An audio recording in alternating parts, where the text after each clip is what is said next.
فرش التراب يضمني وهو غطاء. بسم اللہ الرحمن الرحیم. طہارت کورس کا آج سبق نمبر 15 ہے. آج کے سبق میں ہم نجاست یعنی ناپاکیہ کے متعلق احکام کو پڑھیں گے. گزشتہ کل کے سبق میں ہم نے پٹی اور پلستر پر مسح کے متعلق پڑھا تھا. اب ہم ناپاکیوں کے متعلق پڑھیں گے. اللہ تعالیٰ کا ارشاد ہے وَثِيَابَكَ فَطَهِّرْ، اور اپنے کپڑوں کو پاک کیجیے. اللہ تبارک و تعالیٰ اس آیت کریمہ میں کپڑوں کو پاک کرنے کا حکم فرما رہے ہیں. یعنی کپڑوں کسی سے پاک کرے تو ناپاکیوں اور گندگیوں سے پاک کرنے کا حکم ہے. رسول اللہ صلی اللہ علیہ وسلم نے ارشاد فرمایا کہ لا يقبل اللہ صلاۃ من غیر طہور، اللہ تعالیٰ پاکیزگی کے بغیر کوئی نماز قبول نہیں فرماتے. یعنی نماز کے جائز ہونے کے لیے اور نماز کو قبول ہونے کے لیے اور نماز کے صحیح ہونے کے لیے پاک ہونا ضروری ہے. اب آدمی کن چیزوں سے پاک ہوگا تو ناپاکی اور گندگی سے پاک ہوگا. طہارت یعنی پاکی اور ناپاکی کے مسائل میں اس بیان کو یعنی نجاستوں کے احکام کو بہت زیادہ اہمیت حاصل ہے، اور ہم نجاستوں کے احکام میں دو چیزوں کے متعلق پڑھیں گے، دو چیزوں کے متعلق گفتگو کریں گے. نمبر 1 نجاست کی تعریف، اور نمبر 2 اس کی اقسام کیا ہے. نمبر 1 نجاست کی تعریف اور اس کی اقسام کیا ہے. نمبر 2 وہ چیزیں جو بذات خود پاک ہوتی ہے مگر نجاست لگنے سے ناپاک ہو جاتی ہے، ان کے پاک کرنے کے طریقے کیا ہے.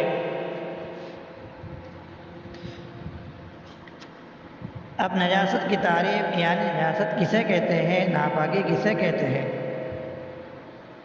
تو بدن، کپڑے یا جگہ وغیرہ کا ایسی حالت میں ہونا کہ شریعت اسے گندا خیال کرے اور اس سے پاکی حاصل کرنے کا حکم دے، ایسی چیز کو نجاست کہتے ہیں اور ایسی چیز کو ناپاکی کہتے ہیں. اب نجاست کی اولاً 2 قسمیں ہیں. نمبر 1 نجاست حکمیہ، نمبر 2 نجاست حقیقیہ. نجاست حکمیہ یعنی انسان پر ایسی حالت کا طاری ہونا کہ جس کے ہوتے ہوئے آدمی کا نماز ادا کرنا صحیح نہ ہو، تو ایسی نجاست کو حدث بھی کہتے ہیں. اور نجاست حکمیہ اس لیے کہتے ہیں کہ شریعت نے ان نجاست سے پاک ہونے کا حکم دیا ہے لیکن بظاہر یہ نجاست نظر نہیں آتی. اور نجاست حکمیہ جس کا دوسرا نام حدث ہے، تو ہم نے حدث کے متعلق 2 قسموں کو پہلے پڑھ چکے ہیں کہ حدث کی 2 قسمیں ہیں. نمبر 1 حدث اکبر یعنی آدمی کا بے غسل ہونا، یعنی آدمی کا ایسی حالت میں ہونا کہ جس میں اس کی نہ نماز صحیح ہو، نہ قرآن مجید کی تلاوت کرنا صحیح ہو، اور نہ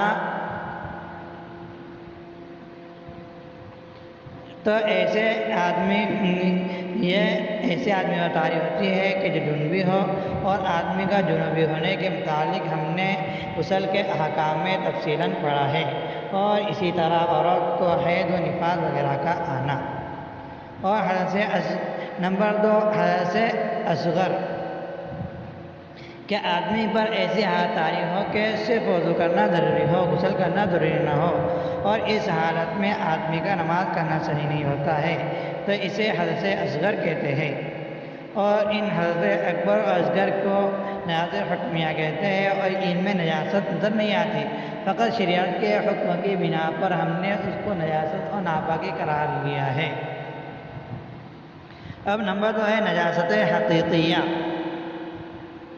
یعنی بدن یا کپڑے پر یا کسی اور چیز کو لگنے والی وہ گندگی جس سے صفائی حاصل کرنا اور اسے دھونا واجب ہو، ضروری ہو. یہ نجاست حقیقیہ کہلاتی ہے، جیسے پیشاب، پاخانہ، خون، پیپ وغیرہ. اب حکم کے اعتبار سے یعنی احکام کے اعتبار سے نجاست حقیقیہ کی 2 قسمیں ہیں.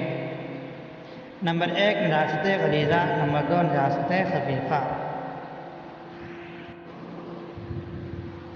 نجاست غلیظہ یعنی گاڑی اور سخت نجاست۔ یہ گاڑی اور سخت اس لیے کہتے ہیں کہ اس میں معافی کا حصہ بہت کم ہے، جیسا کہ آگے بیان ہوگا۔ اور خفیفہ یعنی ہلکی اس لیے کہ اس کا زیادہ حصہ معاف ہوتا ہے، جس کی تفصیل آگے آتی ہے۔ باقی دھونے کے متعلق ان دونوں قسموں میں کوئی فرق نہیں ہے، دونوں کے دھونوں کا پاک کرنے کا طریقہ ایک ہی ہے۔ اب نجاست غلیظہ میں کیا کیا چیزیں ہیں؟ تو نجاست غلیظہ میں ہے جیسے شراب، بہنے والا خون، مردار کا گوشت۔ شراب، تمام قسم کی شراب بھی نجاست غلیظہ ہے، اور اسی طرح بہنے والا خون۔ اور بہنے والا خون وہ ہے جو خون جاندار کے بدن سے نکل کر بہنے لگے۔ اسی طرح جانور کو ذبح کے وقت جو خون نکلتا ہے اس کا بھی یہی حکم ہے کہ وہ نجاست غلیظہ ہے۔ اور بہنے والے خون کی علامت یہ ہے کہ وہ باہر نکل کر ہوا لگنے سے سخت اور گاڑھا ہو جائے۔ البتہ جانور کے ذبح کرنے کے بعد گوشت میں جو خون لگا رہتا ہے وہ جو بہنے والا نہیں ہوتا، وہ خون معاف ہے، وہ نجاست غلیظہ نہیں ہے۔ اور مردار کی کھال اور ان جانوروں کا پیشاب جن کا گوشت نہیں کھایا جاتا، کتے کا پیشاب پاخانہ، درندوں کا پاخانہ اور ان کا لعاب، مرغی اور بطخ اور مرغابی کی بیٹ، اور وہ چیزیں جو انسان کے بدن سے نکلنے کے باعث وضو ٹوٹ جاتا ہے، یعنی انسانی بدن سے نکلنے والی ہر وہ چیز جس سے اس کا وضو ٹوٹ جاتا ہے، جیسے خون، پیپ، منہ بھر کر آنے والی الٹی، زخموں سے بہنے والا گندا پانی، اور چھوٹے دودھ پینے والے بچے کا پیشاب پاخانہ وغیرہ۔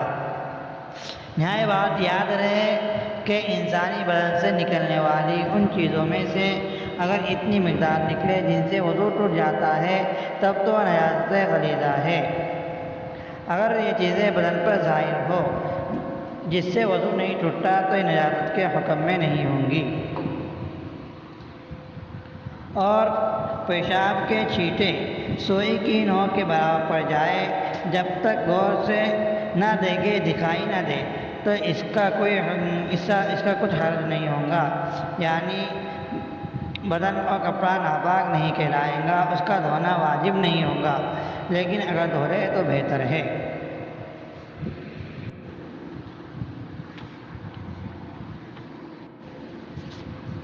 تو اب نجاست غلیظہ کا حکم یہ ہے کہ نجاست غلیظہ میں سے اگر یہ پتلی اور بہنے والی چیز ہو اور یہ کپڑے یا بدن پر لگ جائے اور وہ پھیلاؤ میں 1 درہم یعنی ہتھیلی کے گھیراؤ یعنی پورے 3 سینٹی میٹر کے پھیلاؤ کے رقبے کے برابر یا اس سے کم ہو تو معاف ہے، یعنی اس کو دھوئے بغیر اگر نماز پڑھ لی تو نماز ہو جائے گی، لیکن نہ دھونا اور اسی طرح نماز پڑھتے رہنا مکروہ ہے، لیکن یہ اطمینان لگی رہے تو نماز تو ہو جائے گی۔ لیکن اگر نجاست غلیظہ کا پھیلاؤ زیادہ ہو تو معاف نہیں، اس کو دھوئے بغیر نماز نہیں ہوگی۔ اور اگر نجاست غلیظہ کی اقسام میں سے وہ نجاست لگ جائے جو گاڑھی ہوتی ہے، جیسے پاخانہ، مرغی وغیرہ کی بیٹ، تو ایسی صورت میں پھیلاؤ کا اعتبار نہیں بلکہ وزن کا اعتبار ہوگا۔ چنانچہ اگر ایسی نجاست وزن میں 1 درہم یعنی 4 گرام 374 ملی گرام 4 گرام 374 ملی گرام، مطلب یہ ہے کہ 4.25 گرام سے کچھ زائد کپڑے یا بدن پر لگ جائے تو معاف ہے۔ دھوئے بغیر نماز پڑھنے سے نماز ہو جائے گی، اگرچہ اس کا پھیلاؤ کم ہو یا زیادہ ہو، اور اگر اس سے زیادہ وزن کی لگ جائے تو نماز تو معاف نہیں ہے، دھوئے بغیر نماز درست نہیں ہے۔ اب نجاست حقیقہ کی دوسری قسم ہے نجاست خفیفہ۔ نجاست خفیفہ وہ نجاست ہوتی ہے جو ہلکے درجے کی ہوتی ہے، اس کے حکم میں تخفیف ہے۔ تو نجاست خفیفہ کے اندر گھوڑے کا پیشاب، حرام پرندوں، کوا، باز، گیدڑ وغیرہ کی بیٹ، حلال جانوروں مثلاً گائے، بکری، بھینس وغیرہ کا پیشاب۔ نجاست خفیفہ کا حکم یہ ہے کہ اگر نجاست خفیفہ بدن یا کپڑے پر لگ جائے تو جس حصے یا عضو میں لگی ہو اس کے چوتھائی سے کم میں لگی ہو تو معاف ہے، دھوئے بغیر نماز پڑھنے سے نماز ہو جائیں گی۔ اگر پورا چوتھائی یا اس سے زیادہ نجاست لگی ہو تو معاف نہیں، دھوئے بغیر نماز نہیں ہوں گی۔ یعنی اگر نجاست خفیفہ آستین میں لگی ہے تو آستین کی چوتھائی سے کم ہو، اگر کلی میں لگی ہو تو اس کی چوتھائی سے کم ہو، اگر دوپٹہ یا رومال میں لگی ہو تو اس کی چوتھائی سے کم ہو تو معاف ہے، اور اگر بازو میں لگی ہو تو اس کی چوتھائی سے کم ہے تو معاف ہے۔ گردے کے جس عضو میں لگی ہے اس کی چوتھائی سے کم ہے تو معاف ہے۔ اگر پورا چوتھائی یا اس سے زیادہ ہو تو اس کا دھونا واجب ہے، یعنی دھوئے بغیر نماز درست نہیں ہوگی۔ اب نجاست غلیظہ جس پانی میں پڑ جائے وہ پانی بھی نجس غلیظ بن جاتا ہے، اور نجاست خفیفہ جس پانی میں پڑ جائے وہ پانی بھی نجس خفیف یا نجاست خفیفہ بن جاتا ہے۔ پانی میں رہنے والے جانوروں مثلاً مینڈک وغیرہ یا ایسے جانوروں کا خون نجس نہیں ہوتا جن کا خون بہنے والا نہیں ہوتا، جیسے مکھی، کھٹمل، مچھر وغیرہ کا خون۔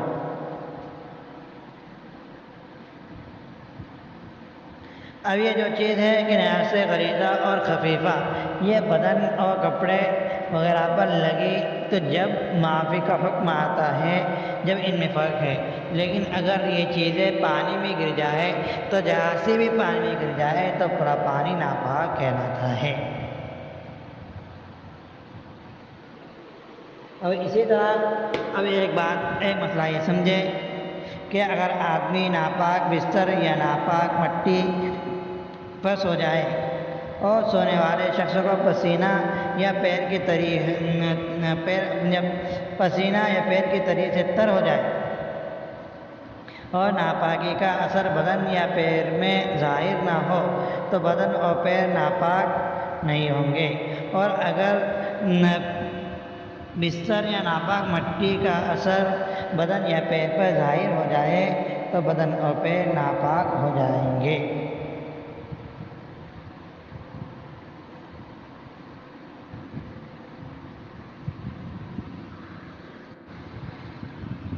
اب آثار کے اعتبار سے نجاست کی ایک اور تقسیم ہے کہ نجاست غلیظہ اور خفیفہ میں سے وہ نجاستیں جو لگنے کے بعد نظر آتی ہے یعنی دکھتی ہے تو نجاست مرئیہ دکھنے والی نجاست کہلاتی ہیں، جیسے خون، پاخانہ، بیٹ وغیرہ، اور اگر نجاست لگنے کے بعد نظر نہ آئے تو نجاست غیر مرئیہ یعنی نہیں دکھنے والی نجاست کہلاتی ہے، جیسے پیشاب وغیرہ۔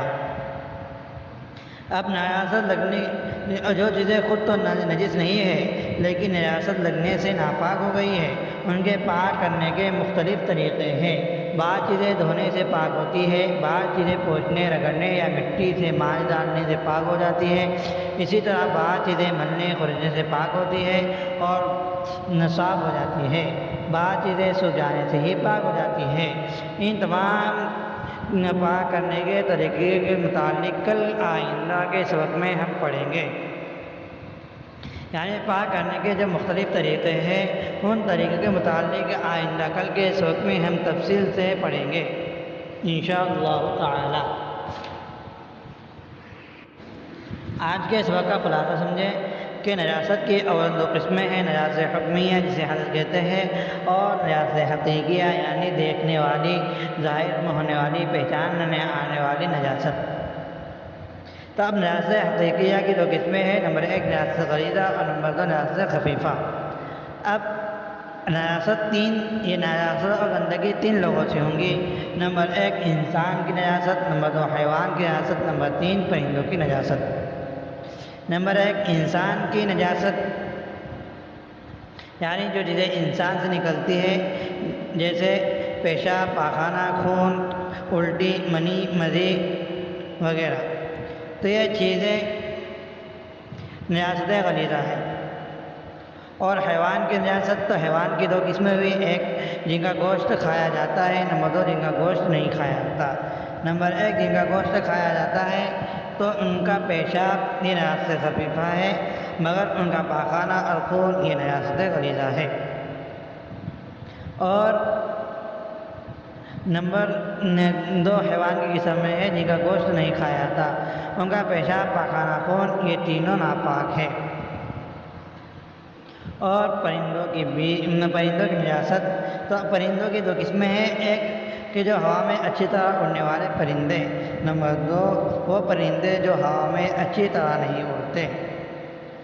نمبر ایک ہوا میں اچھی طرح اڑنے والے پرندے، ان کی دو قسمیں ہیں، نمبر ایک جن کا گوشت کھایا جاتا ہے، نمبر دو جن کا گوشت نہیں کھایا جاتا۔ نمبر ایک جن کا گوشت کھایا جاتا ہے ان کی بیٹ ناپاک ہے، نجاست غلیظہ ہے، اور ان کا خون یہ نجاست۔ نمبر ایک جن کا گوشت کھایا جاتا ہے ان کی بیٹ پاک ہے ضرورتاً، اور ان کا خون یہ نجاست غلیظہ ہے۔ اور وہ پرندے جن کا گوشت نہیں کھایا جاتا ان کی بیٹ یہ نجاست خفیفہ ہے، اور ان کا خون یہ نجاست غلیظہ ہے۔ اور وہ پرندے جو ہوا میں اچھی طرح نہیں اڑتے، مثلا مور، بطخ، مرغی وغیرہ، تو ان کی بیٹ اور ان کا خون یہ نجاست غلیظہ ہے۔ اب نجاست غلیظہ کتنی معاف ہے، نجاست خفیفہ کتنی معاف ہے، اس کے متعلق ہم نے سبق کے اندر تفصیلاً پڑھا ہے۔ آئندہ کل کے سبق میں ہم پاک کرنے کے طریقے کے متعلق پڑھیں گے۔